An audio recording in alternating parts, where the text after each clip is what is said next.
Awesome. We got 23 people in here so far. Put down in the chat where you're coming from. I'm here in Charlotte, North Carolina. I love it here in Charlotte. I'm originally from northeastern Pennsylvania, so I was one of the smart ones that got out of the cold weather. So been enjoying Charlotte for the last couple of years now.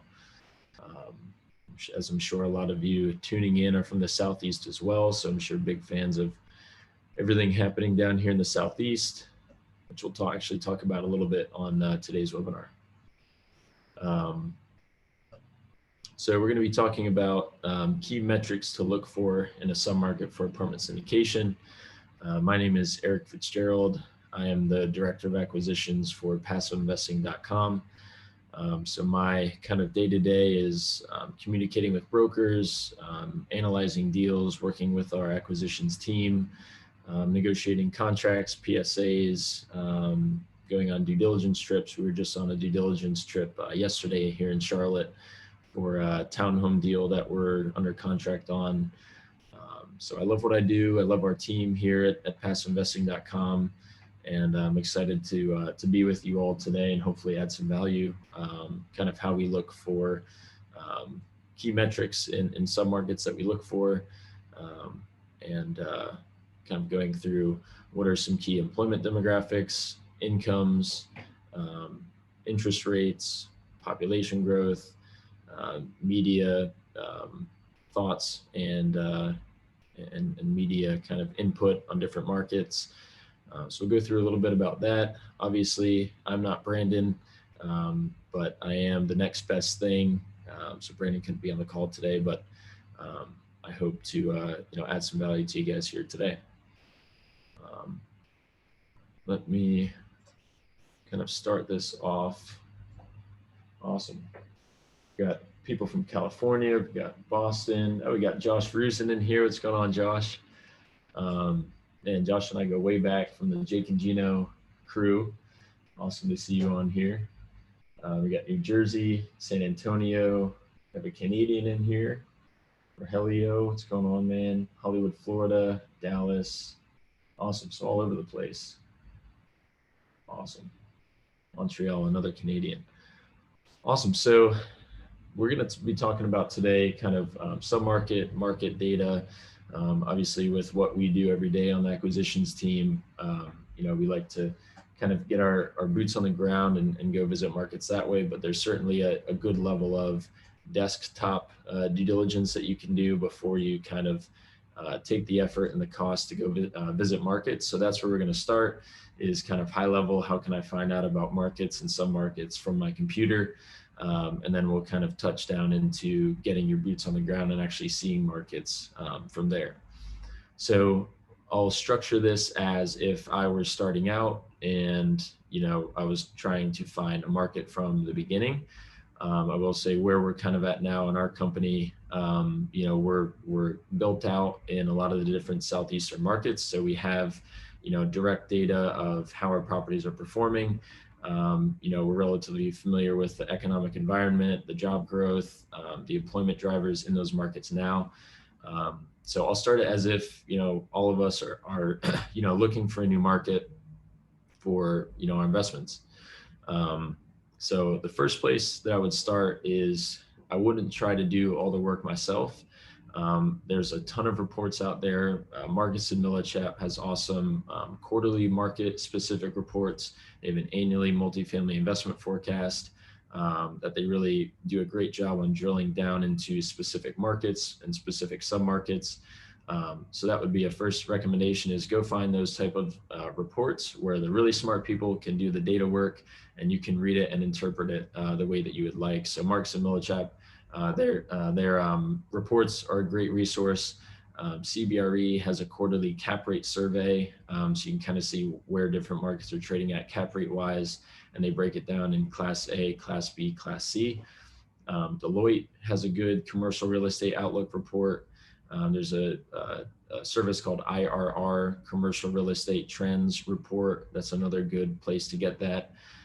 Most of these reports, by the way, are free. Most of them you can find online on Google and basically just download as a PDF onto your computer and review from there. PwC has a good emerging trends in real estate report. IPA has a good annual multifamily forecast. So these are all free resources that anybody, for the most part, free resources that anybody can go out and kind of review, interpret, and take action from there. I will say we use services like CoStar to kind of do some of our submarket research. That's obviously not a free service, but there are awesome free resources that you can start from and then kind of try to drill down into those different submarkets.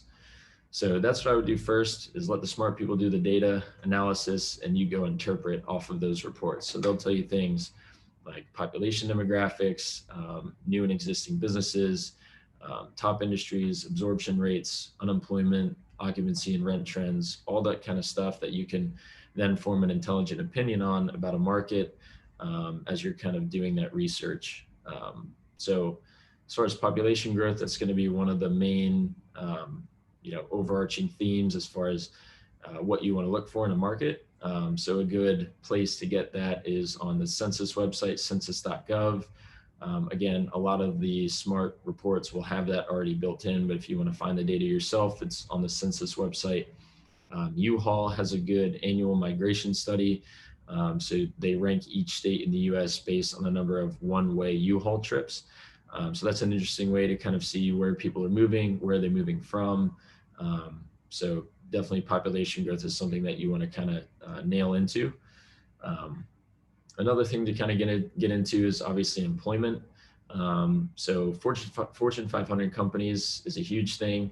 So if a multi-billion-dollar company is moving their headquarters into a market, they've probably done a good amount of research on why that's the ideal location for them. So for example, there's a submarket here in Charlotte called South End, and there are companies. So Lowe's just moved here, Honeywell just moved here.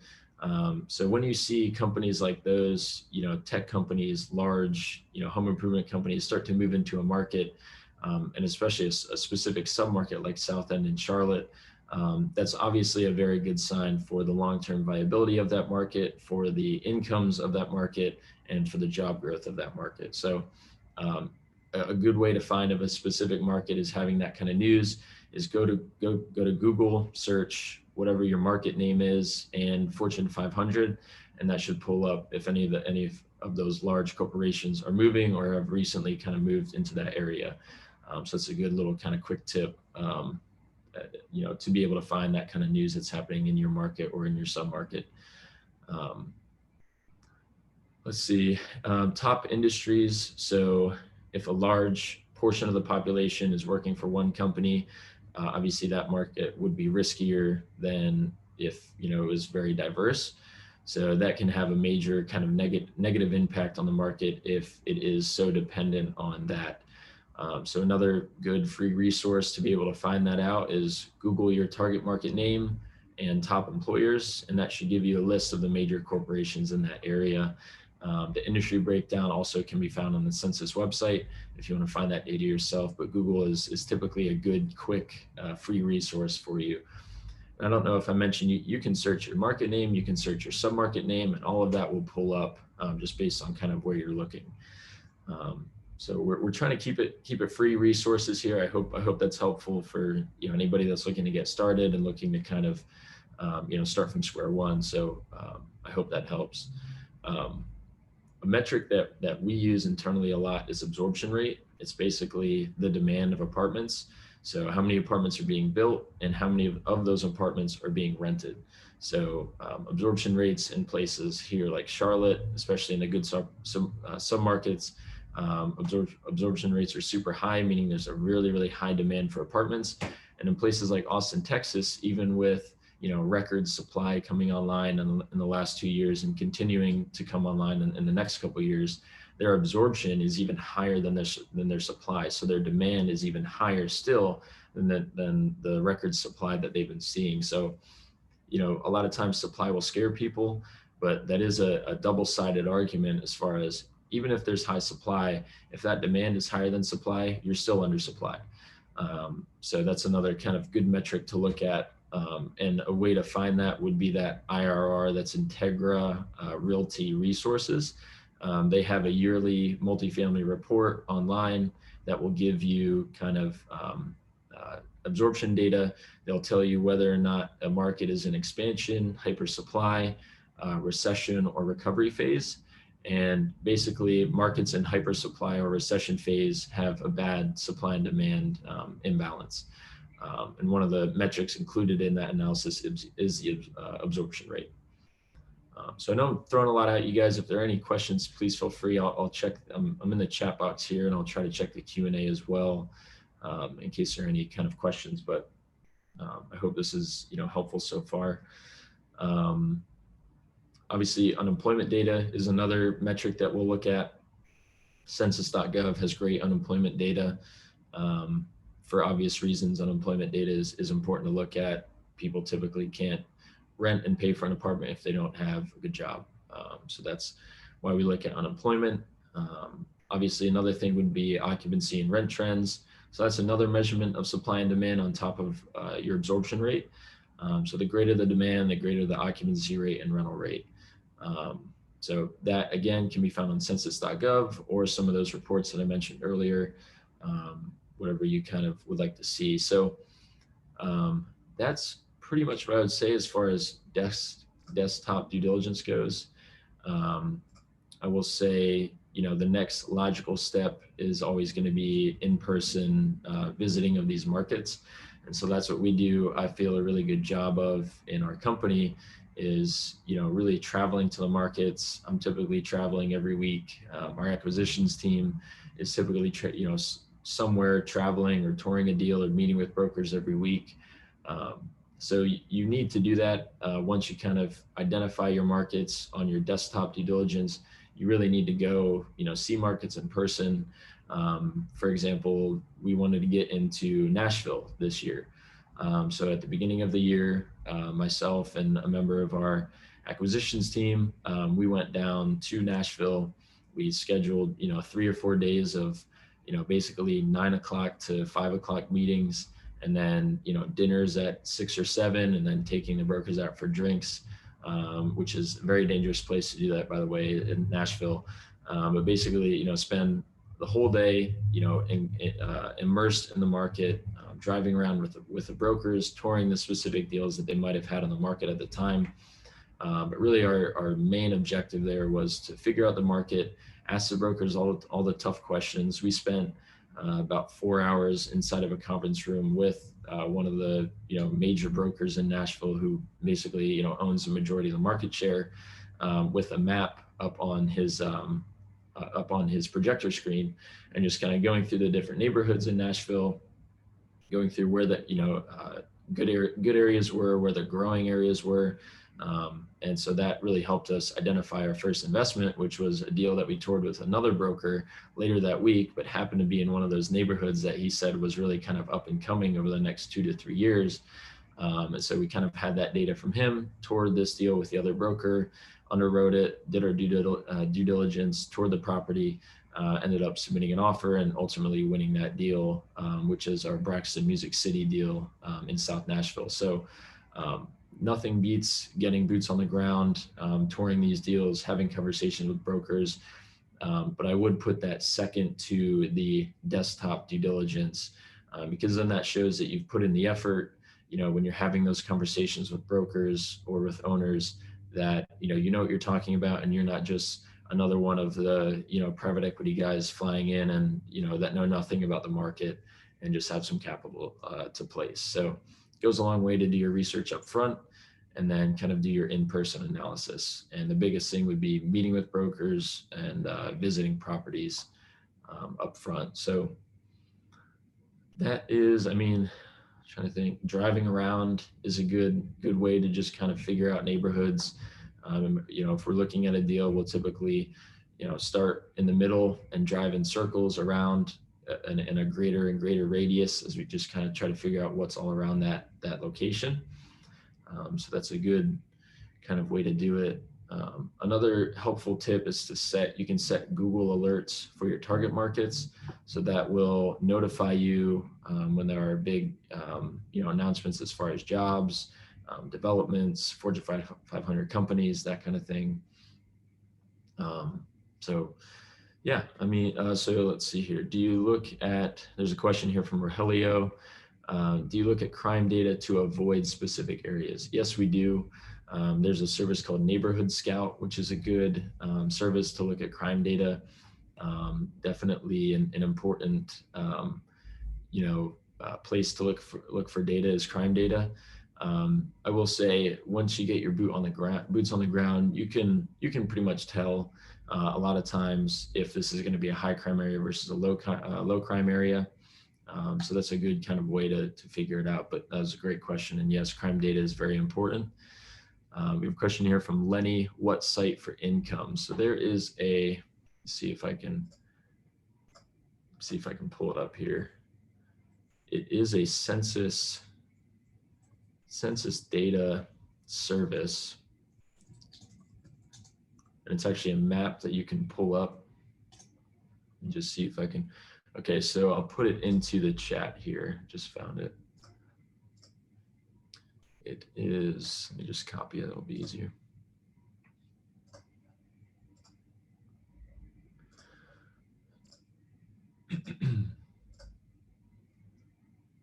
Right there. So that's the link for the census income data, and you can actually go in and click on a different place on the map. It'll tell you what the average median income is average annual income.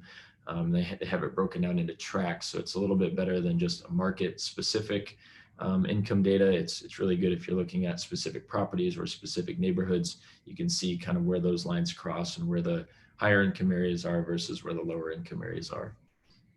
Paul has a question. Would you look at different metrics based on the property class you're investing in? That's a good question. I would say if I'm investing in Class A, I would look for higher incomes than if I were looking at a Class C investment. So typically you would want to be 3 times. So on a monthly income standpoint, you would want to be 3 times the average monthly rent of that area or of the property that you're looking at. You just want to make sure basically that your tenant base can afford the rent product that you're offering. So when we're looking at Class A, we would like to see incomes at 75, 100,000, over $100,000. If we were looking at Class C, I would say, 50,000, 60,000, 45,000.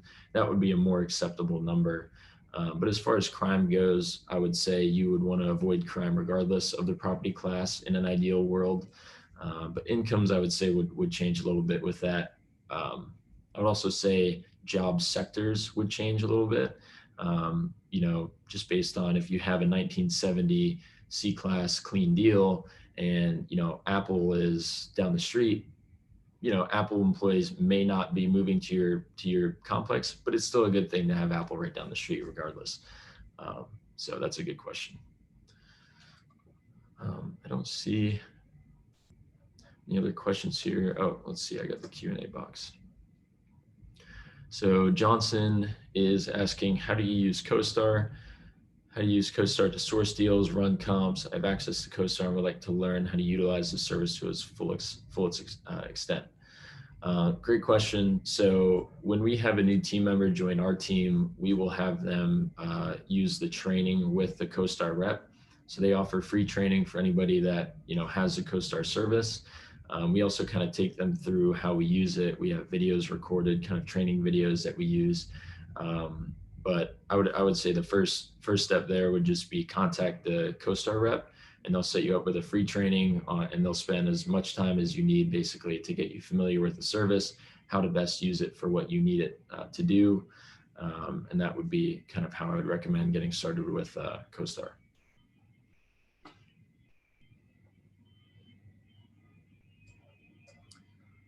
Okay, we'll give it maybe 1 or 2 more minutes if there are any more questions. And then we will wrap this up. I hope this was helpful. Like I said, I think, desktop due diligence upfront is a good way to not have to spend the time and money to go to markets. There are a lot of smart people out there that create these kind of reports for you to use and reference, and feel free to use that data to then make an informed decision and decide where to spend your time and your resources and your capital. So that would be a good way to kind of start that process. We have Rob saying, what are your thoughts on interest rates? Yeah, it's on everybody's minds at this point. I think, the Fed is doing what they should have done probably a long time ago. And they're doing it a little bit faster now because they started a little bit late. I think, I believe, and we believe in the fundamentals of multifamily. We're always going to be net buyers. I think at this point, you have to underwrite to expect interest rates to continue rising, especially if you're putting floating rate debt on. You need to buy an interest rate cap. You need to follow the SOFR curve in your underwriting. Even looking at, like, we're sourcing fixed rate debt on a townhome deal in Charlotte that we're buying, and we're underwriting for 25 to 50 basis points higher than the quote that we received up front from the debt broker. So I think building in those sensitivities right now is extremely important. Looking for, fixed rate debt, if applicable, is important. If you are going floating rate, making sure you're buying interest rate caps to make sure you kind of alleviate the risk that you're taking on by that debt floating. And basically, for those that don't know, an interest rate cap will basically cap your debt at a certain level. So even if rates continue to rise, your debt is capped at a certain level to kind of, help your cash flow and your investors. So yeah, I mean, believe in the fundamentals of multifamily, rent growth, occupancy, supply and demand imbalance. Everything is still there, especially in the Southeast markets, job growth.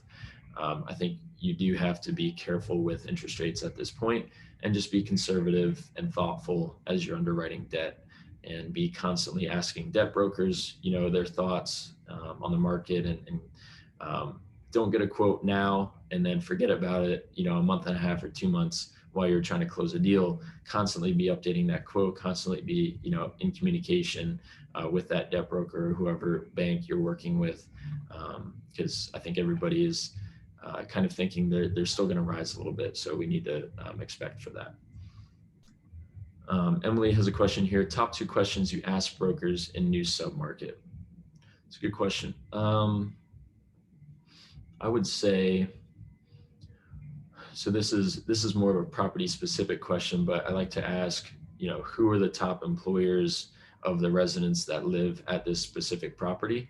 And that will tell you a lot about the submarket. So if the answer to that is, 60% of them work at this manufacturing plant down the road, that is not great. But if you get an answer like, oh, we have, healthcare, this hospital is right down the street, we have the, school system that's right here, we have the tech base that's over here, so we have a big mix. And they're always going to give you that response, that it's very diverse and whatever, but verify, the actual employers and where they're located. So where's the hospital? Where's the school system? How close is it? Those kind of questions really help get past some of the, salesmanship of what the brokers will tell you when you ask that question. The second question would be, any kind of major announcements that have happened lately. Typically, a broker will know if there were any, if there are any major developments happening or have recently happened, or any major job announcements or, shifts in the market. So asking, what's the big news in this market? Where are companies moving? Where are jobs coming in? They should know a quick 2 or 3 off the top of their head if it's actually a good submarket, kind of where the jobs are growing and why they're growing in that direction. So I hope that helps. That was a good question.